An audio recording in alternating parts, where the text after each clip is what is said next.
Good evening, everyone. A very good evening to all of you. आज हम officially अपना pandas शुरू करने जा रहे हैं, पाइथन पांडास, जिसमें आपका पहला डेटा स्ट्रक्चर है सीरीज। जी हाँ, सीरीज डेटा स्ट्रक्चर आप यूज करते हो for creating one dimensional arrays. ठीक है, तो जब मुझे वन डायमेंशनल एरे क्रिएट करना है, वो मैं कर पाऊंगी किसकी हेल्प से? यहाँ पर सीरीज की हेल्प से। हमने डिस्कस किया था कि हमारे पास पाइथन पांडास नाम की एक लाइब्रेरी होती है, जिसके अंदर आपके पास दो डेटा स्ट्रक्चर्स आपके सिलेबस में है। एक का नाम है सीरीज और एक का नाम है डेटा फ्रेम। सीरीज जो है वो हमारी वन डायमेंशनल डेटा स्ट्रक्चर है ना, और डेटा फ्रेम जो है वो आपका टू डायमेंशनल डेटा स्ट्रक्चर है। तो आपको चाहे सीरीज पे काम करना हो, चाहे आपको डेटा फ्रेम पे काम करना हो, the first thing you have to do is you have to import pandas. ठीक है, पांडास आपकी लाइब्रेरी है, जिसको इंस्टॉल करने के लिए मैंने आपको बताया था कि हम पिप इंस्टॉल कमांड जो है वो यूज कर सकते हैं। पिप इंस्टॉल कमांड की हेल्प से आप क्या कर सकते हो? पांडास को इंस्टॉल कर सकते हो। Once it is installed, you can use it for your processing data और एनालिसिस ऑफ डेटा। ठीक है, तो मैंने सबसे पहले यहाँ पे किया इंपोर्ट पांडास एज पीडी, क्योंकि जो पांडास लाइब्रेरी है वो मैंने इंस्टॉल करी हुई है और मुझे अब सिर्फ उसको इंपोर्ट करना है।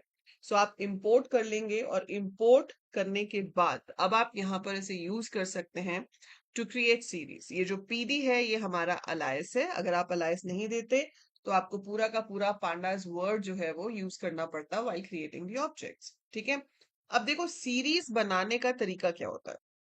सीरीज बनाने के लिए आप जो सीरीज ऑब्जेक्ट का नाम देना चाहते हो वो दोगे। जैसे मैंने S1 दे दिया, और उसके बाद आपको लिखना है पीडी, दैट मींस पांडास का शॉर्ट फॉर्म। और फिर आपको लिखना है सीरीज। सीरीज का S जो है यहाँ पर वो कैपिटल। ठीक है, मेक श्योर कि सीरीज का S कैपिटल हो। S1 is equal to PD dot series. अगर आप सिर्फ इतना खाली लिख के छोड़ देते हो तो ये आपको एक एम्प्टी सीरीज बना के देता है। हमारे पास सीरीज का एक एट्रीब्यूट होता है, अगर हम लिखें S1 डॉट एम्प्टी तो ये मुझे क्या दिखाएगा? ट्रू, क्योंकि ये सीरीज एम्प्टी है। ठीक है, दिस सीरीज इज एम्प्टी, क्योंकि इसमें मैंने कुछ दिया ही नहीं। अगर आपने सीरीज खाली दे दिया तो उसका मतलब एम्प्टी। ये भी आता है, क्वेश्चन आता है कि how can you create an empty series. To create an empty series आपको सीरीज के आगे खाली राउंड ब्रैकेट्स देके छोड़ देना है। बट अदरवाइज आप एक लिस्ट की सीरीज क्रिएट कर सकते हो।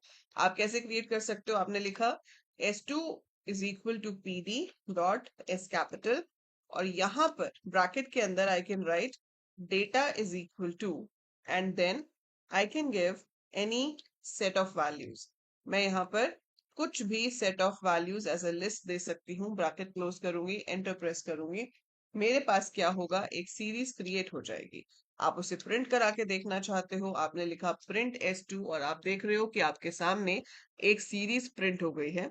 सीरीज एक कॉलम की फॉर्म में प्रिंट होती है, जैसे कि हम यहाँ पे देख सकते हैं। आपने वैल्यूज दी थी 12, 34, 55, 67, 78, 90। These values are there. जैसे कि आपने 11th में पढ़ा है कि लिस्ट जो होती है वो इंडेक्स होती है। पहला एलिमेंट 0 पोजीशन पे होता है, सेकेंड एलिमेंट 1 पोजीशन पे होता है, फिर 2 पोजीशन पे होता है, एंड सो ऑन, है ना। वैसे ही यहाँ पर हम इसे कहते हैं इंडेक्स्ड। तो यहाँ पे भी आपके पास 0 इंडेक्स पे 12 है, 1 इंडेक्स पे 34 है, 2 पे 55 है, और लास्ट में डेटा टाइप आ रहा है, डी टाइप इंट 64। इसका क्या मतलब है कि series is homogeneous collection of elements we did, है ना। तो इसमें सारे के सारे इंटेजर्स हैं, तो इस सीरीज का डेटा टाइप क्या हो गया? इंट 64। इंट तो हमें समझ आता है, चलो इंट का मतलब है नंबर्स जिसमें फ्रैक्शनल पार्ट ना हो, है ना। इंटेजर इंट का मतलब होता है वो नंबर जिसमें फ्रैक्शनल पार्ट ना हो। वो इंट जिसमें फ्रैक्शनल पार्ट नहीं है उसे इंट कहते हैं। 64 का क्या मतलब है? 64 इज बिट्स। इंट 32 भी होता है हमारे पास, इंट 16 भी होता है, ठीक है, इंट 128 भी होता है। इंट 16 का मतलब है 2 बाइट्स की जगह ले रहा है, इंट 32 का मतलब है 4 बाइट्स की जगह ले रहा है, इंट 64 का मतलब है वो मेमोरी में 8 बाइट्स की जगह ले रहा है। ठीक है, it is occupying space of 8 bytes, क्योंकि 1 बाइट में 8 बिट्स होती है। 64 बिट्स का मतलब हो गया 8 बाइट्स। ठीक है, so that is the data type of your series. अगर इसमें एक भी वैल्यू पॉइंट्स में होती, जैसे मैं यहाँ पर S3 क्रिएट करूं और मैंने यहाँ पर लिख दिया PD डॉट सीरीज, और यहाँ पर आपने डेटा इज इक्वल टू नहीं लिखा, वो ऑप्शनल है, जरूरी नहीं होता कि हमें डेटा इज इक्वल टू ही लिखना है, ऐसा कोई कंपल्शन नहीं होती। और ऐसा भी नहीं है कि इंक्रीजिंग ऑर्डर में ही वैल्यूज होती हैं, किसी भी ऑर्डर में वैल्यूज हो सकती हैं। आपने ये 5 values the and your series is created and now you print S3। तो जैसे ही आप S3 को प्रिंट कराओगे तो आप देखोगे कि आपने तो सिर्फ 0.75 दो वैल्यूज के पीछे पॉइंट्स में दिया था, एक में 0.75 एक में 0.25 है, लेकिन बाकी तीन के पीछे उसने अपने आप 0.00 अटैच कर दिया और आपकी जो वैल्यूज हैं वो क्या बन गई, फ्लोट। ठीक है, so S3 is equal to PD dot series. So this is a series of 5 elements जिसमें पहली पोजीशन 0 है, 1 है, 2 है, 3 है, 4 है। आप इंडिविजुअल पोजीशंस को फेच कर सकते हो with the help of square bracket and the index. जैसे S2 में से आपको आप पोजीशन 1 वाला देखना है तो आपने S2 1 लिखा तो 34 आ गया। ठीक है, ऐसे ही S3 में से आपको पोजीशन 3 वाला देखना है, दैट इज 43.0। आप फेच भी कर सकते हो, आप मॉडिफाई भी कर सकते हो। लाइक आपने लिखा S3 में 3 पोजीशन पे जो है उसमें 7 ऐड हो जाए and now you print S3, तो आप देखोगे जो 3 पोजीशन पे 43 था वो चेंज होकर 50 हो गया है ना। So there was 43.0, now it is 50.0। तो हम इंडेक्सिंग से वैल्यूज को देख भी सकते हैं, हम उसको चेंज भी कर सकते हैं। So we can fetch the value, we can see कि किस पोजीशन पे क्या वैल्यू पड़ी है, और आप उस पोजीशन को मॉडिफाई भी कर सकते हैं। बाय डिफॉल्ट पाइथन जो है वो आपको पोजीशन जो देता है वो न्यूमेरिक पोजीशंस देता है जो कि 0 से शुरू होती है। So by default positions given to the values in a series are integer position starting from 0। तो पहला एलिमेंट 0 पोजीशन पे होता है, नेक्स्ट एलिमेंट 1 पोजीशन पे होता है, उससे नेक्स्ट 2 पे होता है, फिर 3 पे होता है, so on. This is how positions are allotted. But हम चाहें एज अ प्रोग्रामर तो हम यहाँ पर खुद से भी अपने इंडेक्स दे सकते हैं। सो if you want you can provide your own indexes. कैसे? आपने यहाँ पर सीरीज बनानी है तो आपने लिखा PD डॉट सीरीज, आप डेटा इज इक्वल टू या बिना डेटा के जो भी पहली लिस्ट दोगे वो पहली लिस्ट आपकी डेटा होगी। ठीक है, so this is your data, comma index is equal to लिखूं मैं या सीधा ही लिस्ट दे दूं, दोनों चलेगा। तो आप इंडेक्स इज इक्वल टू भी लिख सकते हो या सीधे ही लिस्ट दे सकते हो। इसमें आपने दिया A, B, C, D, E, and then the bracket closed and press enter. Now if I print S4 तो आप देख सकते हो कि 0 1 2 3 4 की जगह इसका जो इंडेक्स है वो ABCDE आ रहा है। और ये जरूरी नहीं है कि आप ये ABCD सीक्वेंस में ही लो, आप इसे आगे पीछे कैसे भी करके ले सकते हो। आप पहले B ले सकते थे, बाद में C ले सकते थे, पहले E ले सकते थे, any order, what ever order you want, आप किसी भी ऑर्डर में दे सकते हो, उसने सिर्फ उसको इंडेक्स बना देना है। और अब अगर आपको इसकी वैल्यू को रेफर करना है, जैसे S4 में आपको A इंडेक्स वाली वैल्यू फेच करनी है तो आपको A को भी कोट्स में लिखना पड़ेगा क्योंकि वो स्ट्रिंग है। ठीक है, सो S4 A पे क्या है, 10। ऐसे ही आप S4 A पे जो है उसको अगर मल्टीप्लाई कराना चाहते हो 10 से, मल्टीप्लाई इक्वल टू, तभी वहां पे चेंज होगा। और आपने फिर S4 को प्रिंट कराया सो इट बिकम्स 100। ठीक है, तो हम ऐसे किसी भी उस पे ऑपरेशन भी परफॉर्म कर सकते हैं। So that's how you can perform an operation on that as well. ठीक है, सो ये आपके पास हो गई एक चीज, समझ आ रहा है? ठीक है, सो इस तरीके से हम एक सीरीज जो है वो क्रिएट करते हैं। So we have created the series and we are working on the series.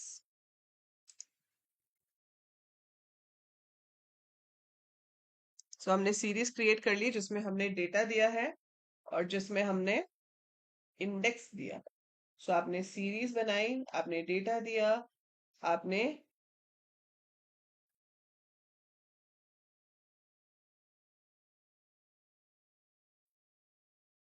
ठीक है, और सीरीज क्रिएट कर ली। अब सीरीज के ऊपर डिफरेंट डिफरेंट ऑपरेशंस हैं जो हम परफॉर्म कर सकते हैं। So we can perform various operations on your series. जैसे कि अगर आप इस पूरी की पूरी सीरीज में एक नंबर ऐड करना चाहो तो बहुत ही इजीली कर सकते हो। इसके लिए आपको कोई बहुत बड़ा लॉजिक नहीं चाहिए।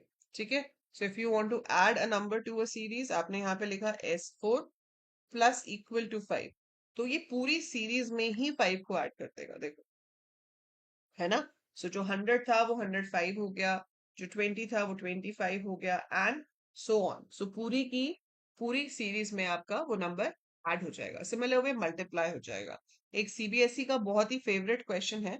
वो फेवरेट क्वेश्चन क्या है कि वो लोग क्या करते हैं, एक लिस्ट ले लेते हैं। ठीक है, जैसे S4 है आपके पास। अब यहाँ पर मान लो एक लिस्ट है, इस लिस्ट के अंदर है 10, 20, 30। ठीक है, नाउ इफ आई मल्टीप्लाई, और मैं एक काम और कर लेती हूँ, चलो एक एस ले लेती हूँ सीरीज, जिसमें मैंने इसी लिस्ट को पास कर दिया। Right, so if you show A this is your list, if you show B this is your, sorry, if you show S this is your series. ठीक है, अब ए को अगर हम 3 से मल्टीप्लाई करते हैं तो वो क्या शो करेगा, 10, 20, 30, 10, 20, 30 एंड 10, 20, 30। सो लिस्ट के साथ जो मल्टीप्लाई का साइन है वो रेप्लीकेशन का काम करता है। किसका काम करता है, रेप्लीकेशन, जिसे हम डुप्लीकेशन भी कहते हैं। सो आप रेप्लीकेशन कह लो या आप डुप्लीकेट करना कह लो। तो ए के अंदर क्या वैल्यूज थी, 10, 20, 30। हमने जब उसको 3 के साथ मल्टीप्लाई किया तो आपके पास 10, 20, 30 और फिर से 10, 20, 30 और फिर से 10, 20, 30 आ गया। तो वही वैल्यूज जो है वो 3 बार रिपीट हो गई। अगर आप मल्टीप्लाई कर देते 5 से तो वही वैल्यूज 5 बार रिपीट हो जाती। ठीक है, लेकिन अगर यही चीज हम सीरीज के साथ करते हैं, अगर हमने सीरीज के साथ इसको 5 से मल्टीप्लाई किया होता तो इसकी वैल्यूज 5 से मल्टीप्लाई होती, ना कि वो वैल्यूज 5 बार आ जाती। समझ रहे हो। ठीक है, सो ये डिफरेंस पूछ लेते हैं कि जब हम लिस्ट के साथ मल्टीप्लाई करते हैं तब तो कुछ और रिजल्ट आता है, और जब आप सीरीज के साथ मल्टीप्लाई करते हो तो कुछ और रिजल्ट आता है। वाई सो, ऐसा क्यों। ठीक है, सो ऐसा इसीलिए कि जो लिस्ट होती है वो आपकी रेप्लिकेट होती है, जबकि जो आपकी सीरीज होती है वो रेप्लिकेट नहीं होती, वो मल्टीप्लाई होती है विद द स्केलर वैल्यू। आप मल्टीप्लाई करो, प्लस करो, माइनस करो, डिवाइड करो, जो भी करो, सीरीज में आपकी स्केलर ऑपरेशन परफॉर्म होता है। जबकि लिस्ट के केस में आपके पास मल्टीप्लाई तो हो रहा है, अगर आप माइनस डिवाइड करते तो एरर ही आ जाता, वो हो ही नहीं सकता। जैसे अगर मैं यहाँ पर a डिवाइडेड बाय 5 लिख दूं, सो आई गेट एरर, क्योंकि लिस्ट को आप डिवाइड नहीं कर सकते। लेकिन अगर आप s डिवाइडेड बाय 5 कर दो तो वो सिंगल सिंगल वैल्यू को 5 से डिवाइड कर देगा। ठीक है, सो ये फर्क है लिस्ट और सीरीज में। तो अभी आज हम जैसे कर रहे हैं कि सीरीज क्रिएट कैसे करनी है, तो हमने ये देख लिया कि सीरीज क्रिएट करते हुए आप सीरीज कैसे क्रिएट कर रहे हो। आपने एम्प्टी सीरीज बना ली, आपने इंटीजर्स की सीरीज बना ली, फ्लोट्स की सीरीज बना ली। मान लो अगर आपके पास सीरीज में नेम्स आ जाए, ठीक है, तो आपके पास सीरीज में नेम्स आ जाते हैं। So I have certain names, let's say I have Anjali, Karan, Kyle, something like this। ठीक है, और आप इस n को प्रिंट करते हो। तो इसमें देखने वाली चीज जो है वो ये है कि डेटा टाइप में स्ट्रिंग नहीं आ रहा है। डेटा टाइप में क्या आ रहा है, ऑब्जेक्ट। ठीक है, तो जब भी आपके पास सीरीज में स्ट्रिंग होगी उसका डी टाइप हमेशा ऑब्जेक्ट आएगा, ये आप ध्यान रखना। क्योंकि ये आपसे एग्जाम में पूछ सकते हैं कि ये सीरीज है, बताओ इसका डेटा टाइप क्या होगा। तो उसका डेटा टाइप हमेशा ऑब्जेक्ट आता है। और अगर आपने कभी एक मिक्स्ड सीरीज बना ली जिसके अंदर इंटेजर भी है, फ्लोट भी है, तो आप कहोगे कि मैम आपने तो सिखाया था कि series is a homogeneous collection of elements, है ना। तो हाँ, मैंने कहा था होमोजीनियस कलेक्शन ऑफ एलिमेंट्स है, बट उसमें क्या होता है कि जो पाइथन है उसके लिए सबसे बड़ा डेटा टाइप होता है object. Object is also a data type. ठीक है, अब वो होमोजीनियस क्यों कह रहा है इसको, क्योंकि उसके अकॉर्डिंगली ये सारे के सारे ऑब्जेक्ट हैं। स्ट्रिंग जो है वो भी ऑब्जेक्ट में आ जाता है, नंबर भी ऑब्जेक्ट में आ जाता है, फ्लोट भी ऑब्जेक्ट में आ जाता है। सो डी टाइप को ही ऑब्जेक्ट कर देता है। सो डी टाइप ऑब्जेक्ट है, and object is the base class, और you can say the parent data type of all other data types. So हर टाइप का डेटा ऑब्जेक्ट में फिट हो सकता है। सो किसी भी टाइप का डेटा हो, it can fit in the object data type. So इसलिए ये होमोजीनियस वाली चीज यहाँ चल जाती है। बट अदरवाइज इसका मतलब यही है कि अगर आपने अलग डेटा टाइप लिए तो वो ऑब्जेक्ट टाइप के हो जाएंगे, एंड वो वी वुड से कि वो सब सेम डेटा टाइप को फॉलो कर रहे हैं। ठीक है, सो ये तो हो गया आपका लिस्ट के साथ कैसे बनती है series. Then comes series for a dictionary. अगर आपको एक डिक्शनरी के लिए सीरीज बनानी हो तो वो आप कैसे बनाओगे? सो डिक्शनरी के लिए सीरीज कैसे बनानी हो उससे पहले आपको पता होना चाहिए कि डिक्शनरीज कैसे बनती है। सो मान लो मेरे पास मार्क्स नाम की एक डिक्शनरी है, जिसके अंदर मेरे पास स्टूडेंट का नाम है कुछ भी, और उसके मार्क्स हैं। ठीक है, key comma value. So I have another name as key and have value. I have another name as key and I have value। ठीक है,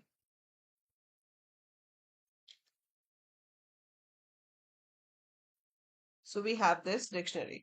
अब इस डिक्शनरी का आपको सीरीज बनाना है, तो आपने क्या लिखा? D is equal to P D dot series, और ब्रैकेट में डिक्शनरी का नाम दे दिया। अब देखो डिक्शनरी में इंडेक्स और डेटा दोनों ही होते हैं। So dictionary has both index as well as data. So P D dot series marks अगर मैं लिखती हूँ तो जो आपकी कीज होती हैं डिक्शनरी की, इसमें कीज कौन सी हैं? जो नाम है ना, A B C P Q R X Y Z L M N, वो क्या है? नाम है। जो नाम है उनको हम क्या कहते हैं?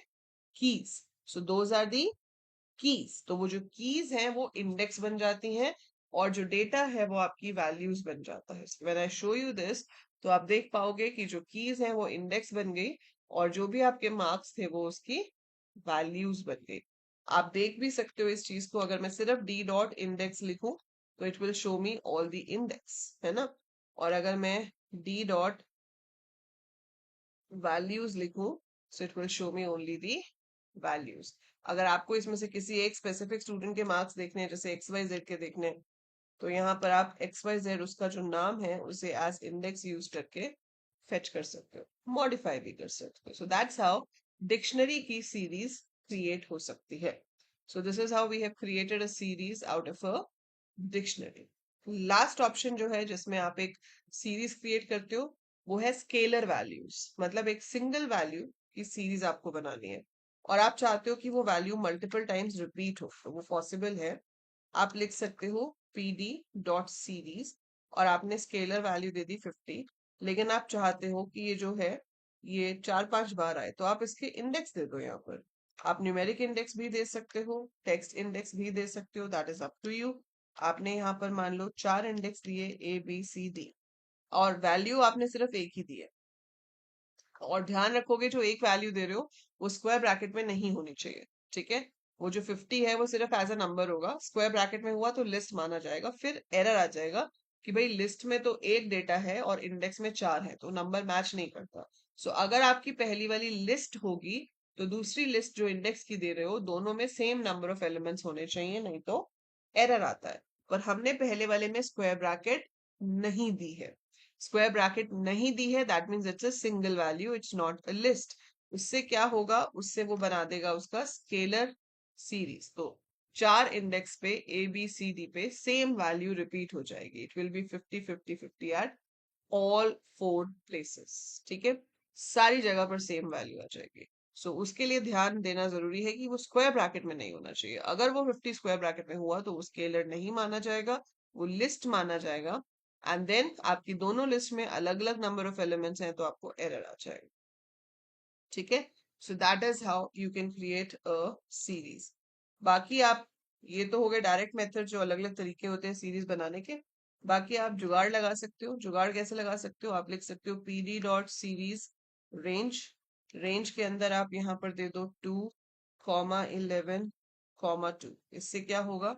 It will create a series of all even numbers from 2 to 10। So range कैसे शुरू होता है? 2 से शुरू होता है।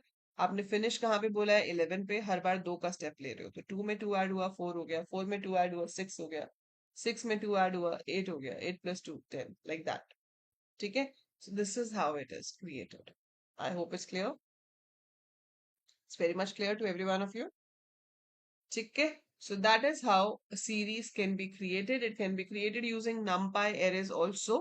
पर हम numpy arrays की क्लास एक अलग से करेंगे जिसमें पहले मैं आपको numpy arrays बताऊंगी और फिर हम उसको देखेंगे कि वो सीरीज और डेटा फ्रेम में कैसे यूज होते हैं, क्योंकि 11th में कुछ स्कूल्स numpy कराते हैं, कुछ स्कूल्स numpy नहीं कराते हैं। तो वी एज्यूम कि आपने numpy नहीं किया होगा, ठीक है। सो बेटर एजम्पशन होती है कि किया नहीं हुआ, हम करा देंगे। So I will be covering numpy for you and तभी मैं आपको इसमें कराऊंगी कि numpy यूज करके सीरीज कैसे क्रिएट करनी है और डेटा फ्रेम्स कैसे क्रिएट करना है। So this is what we did today. We did all different ways to create your series object. तो अलग अलग तरीके से आप सीरीज कैसे बना सकते हो वो हमने आज देखा। अगली क्लास जो कि थर्सडे को होगी उसमें हम करेंगे सीरीज एट्रीब्यूट्स एंड ऑपरेशंस। कि सीरीज के क्या क्या एट्रीब्यूट्स होते हैं, जैसे कुछ एट्रीब्यूट्स तो आपने आज भी देख लिए। आपने सीरीज के एट्रीब्यूट्स में क्या देखा कि हम सीरीज का नाम डॉट इंडेक्स लिखते हैं तो वो सारे इंडेक्स शो कर देता है ना। जैसे आपके पास ये डी है, सो ये डी आपका आ रहा है। अगर आप डी डॉट साइज लिखोगे तो it will show you the number of elements. Number of elements कितने हैं? 4। अगर आपने डी डॉट इंडेक्स लिखा तो आपके पास इंडेक्स आ गया। अगर आपने डॉट वैल्यूज लिखा तो आपके पास वैल्यूज आ गई। अगर आप डॉट डी टाइप लिख देते हो तो वो आपको डेटा टाइप बता देता है, ठीक है। अगर आप एम्प्टी लिखते हो तो वो आपको, इस केस में पहले जब हमने किया था तो ट्रू दिया था क्योंकि वो एम्प्टी थी, ये नहीं है तो आपके पास क्या आ जाएगा? फॉल्स, ठीक है। देन हमारे पास एक है एंडिम। एंडिम का मतलब है number of dimensions. A series is always a one dimensional data structure, so you will always get one. जब भी आप उसका एंडिम करोगे आपके पास वन ही आएगा, ठीक है। So that is some basic stuff about series. So do share this with all your friends, all your classmates, ठीक है। और अगर आप में से कोई ऐसा अभी इसको देख रहा है जो कि 12th कर चुके हो तो बेटा आपके जो भी जूनियर्स हैं, share it with them. Tell them that ma'am is going to take live classes every Tuesday and Thursday for IP at 4:30, और फ्राइडे को आपका डाउट सॉल्विंग सेशन या क्विज हुआ करेगा, ठीक है। बट जो कोर्स वाली क्लासेस हैं वो 2 होंगी। सो do share and do subscribe. That is it for today's class. I'll see you on Thursday with the next topic, that is various operations जो हम सीरीज पे परफॉर्म कर सकते हैं along with series attributes. तब तक आप ये सीरीज को क्रिएट करने की कोशिश कीजिए। और अगर आपको इसके नोट्स डाउनलोड करने हैं तो आप ऐप डाउनलोड कर सकते हो। AL कोडर्स आपको प्ले स्टोर से मिल जाएगी। और अगर आईफोन यूजर हो तो क्लास प्लस ऐप डाउनलोड करो। उसमें आपको ORG कोड लिखना है BQPUT, डिस्क्रिप्शन में लिखा हुआ है वैसे तो। आप वहां से आईपी के कोर्स पे जा सकते हो और इसके अंदर आपको कंटेंट में सारे नोट्स एंड सब कुछ मिल जाएगा, ठीक है। And you can join live classes over here on zoom with me if you have enrolled in the course. And अगर आप सिर्फ डाउनलोड करना चाहते हो नोट्स तो आप फ्री स्टडी मटेरियल सेक्शन में भी जा सकते हो। तो जब आप ऐप डाउनलोड कर लोगे आपके पास स्क्रीन पे फ्री स्टडी मटेरियल सेक्शन आएगा, like something like this, free material. इसमें आप डॉक्यूमेंट्स में जाना। जब आप डॉक्यूमेंट्स में जाओगे तो आपके पास यहाँ पर प्रोजेक्ट एंड प्रैक्टिकल फाइल है, ये तो ऐसे आईपी के नोट्स वाला फोल्डर होगा आपके पास, ठीक है। So if you scroll down you will see class 12 IP notes. So इसके अंदर आपके पास सारे नोट्स, मॉक टेस्ट पेपर्स, ये सब कुछ है। So you can download all the notes and practice sheets from here, ठीक है। तो ये आप यहाँ से डाउनलोड कर सकते हैं। सो that is it for today's class and I will see you soon. Bye for now. See you on Thursday.